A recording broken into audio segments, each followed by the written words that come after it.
Okay, welcome back. So, how did you do? Did you love that podcast by Dr. Mark Hyman? As I said, he has been one of my absolute go to mentors for all things health and wellness over the last 5 or 6 years. And he's who's contributed to so much of my knowledge and passion behind I Know Wellness. So, also, did you manage to get a good snapshot of your 3 day food intake and as well your sleep schedule? Were you surprised by any of the results?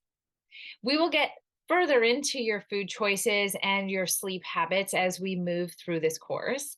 But for right now, let's talk about the podcast I recommended you listen to.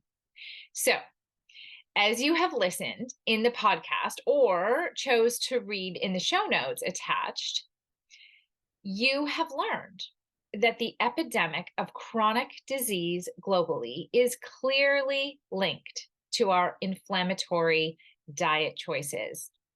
As well, we have learned that the increase in brain disorders like depression and autism, ADD and Alzheimer's, as well as metabolic diseases like diabetes and heart disease, are also all related to inflammation. And this is truly the common denominator. As Dr. Mayer states in his most recent book that is being recognized in the medical literature, not just on the fringe of that literature anymore, it's the microbiome, the ecosystem of the gut that is connected to almost every single disease. He states that the gut is the immune system. It is also the endocrine system. It is the nervous system. And how these systems dynamically interact literally determines the quality of your health. So, it seems safe to state that supporting the gut microbiome by reducing inflammation through environmental factors is a sure way to starting to feel better and increasing our overall quality of health and longevity. So, how do we reduce inflammation? I'm going to share a personal example with you about an anti inflammatory nutrition protocol that I have chosen to take on and live by, and how you can get started. So, years ago, when I was finally feeling at my wits' end with all of the symptoms that I was incurring. So, I had shared with you a little bit about how I was experiencing and processing stress in my late 20s and my early 30s through my corporate career. I then met my now husband and started a side business alongside my corporate career. And when we decided the time was right, we thought we would start trying to have a family. And, much to my lack of knowledge and how my lifestyle in the past may or could have contributed to my challenges in conceiving, I started to realize that a lot of the choices I had made in my life were actually a direct impact on my ability to conceive naturally.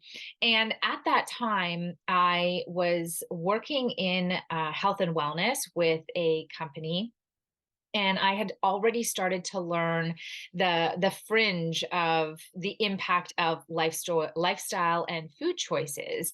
And so I couldn't unwind what I had done over, the 30 years preceding my desire to become a mom, but I could take action now.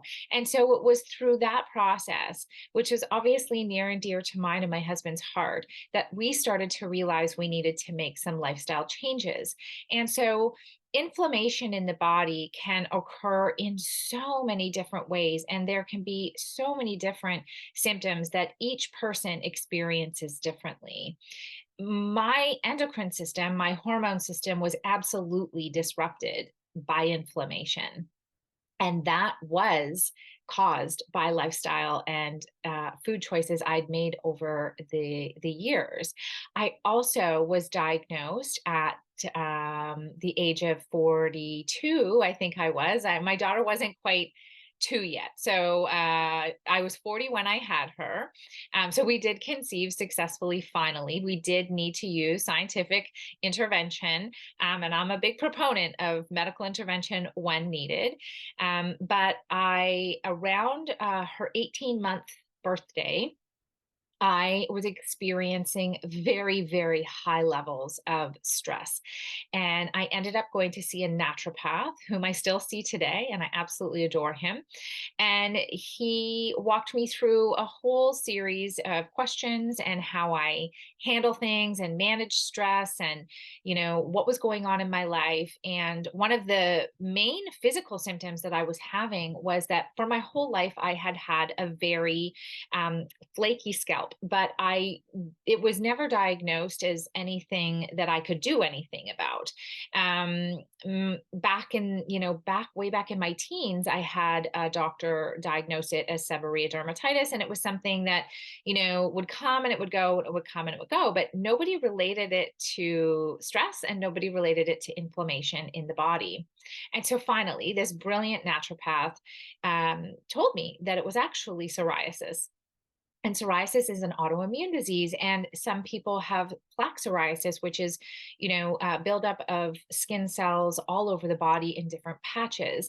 I fortunately have it contained to one area, which is in the very back section of my scalp, and it was getting very, very uncomfortable. And so I thought, well, I've seen the medical doctors, it hasn't made a difference. I'll go to the naturopath and see what he has to say. Not only did he give me a proper diagnosis, but he talked to me about why it got so bad. And the reason why it got so bad was my stress levels were so high. I was a new mom. I was trying to learn everything there was to learn. I was trying to run a business. My husband and I had made a move out of country for business purposes. And it was all just very, very stressful. My daughter was also experiencing some digestive issues at the time. And there were some scary times to the emergency clinic with her. And so life was stressful. And when you're stressed, you have an increase in hormones that turn the immune system on to be aware and be on guard to fight any bad bugs that might be entering. And so in my case, with chronic stress over time, that actually turned on my autoimmune disease, which is psoriasis. And so the beautiful thing is I know what it is. I know what causes it. I know what are good lifestyle choices to choose, good anti-inflammatory food protocols, which I'm going to talk to you about, to live by on an 80-20 basis. That's my rule of thumb. Nobody's perfect. Nobody does anything 100% of the time. And so as long as you can do it 80-20, we're good. We're going to see some progress. And so I started to take this anti-inflammatory protocol on, and I used supplements that he recommended, and I tried other supplements that I've researched that I'm, using today that I absolutely love, and I'll link in our resources for you to check out. But reducing inflammation in lifestyle factors, getting good sleep, doing an anti-inflammatory protocol with food, exercising regularly, reducing stress through meditation, mindfulness practices, all the things, has me be in control of my body and my symptoms. And that's what I want for you. So now that you've heard my personal example, you may be thinking, oh my gosh, I have this, and maybe that's caused by inflammation, or I'm experiencing this, and that's caused by inflammation. And so I want to now introduce you to the anti-inflammatory protocol that I have here to share with you. So now I want to share with you the anti-inflammatory protocol that I have available for you to download and follow for a period of time that you choose. I'm a big proponent of people choosing, having the freedom to choose. And although I would recommend a minimum of 30 days, upwards of 90 days for an anti-inflammatory protocol to really start healing the systems in your body, specifically your gut, I'm going to leave it up to you to decide. So, download and print out the anti-inflammatory protocol guide attached and decide what is the time frame that you're committing to. Is it 10 days? Is it 14 days? Is it 21 days? Is it 30 days or is it longer? And you're going to get the grocery list, you're going to read through it. You may have to do a cupboard clean out, get rid of a lot of that processed food, some of those, desirable treats that might have you wanting to cheat. And you're going to choose to follow this anti-inflammatory protocol. And you're going to enter every day in your journal here attached in the journey how you're doing, like, are you failing? Are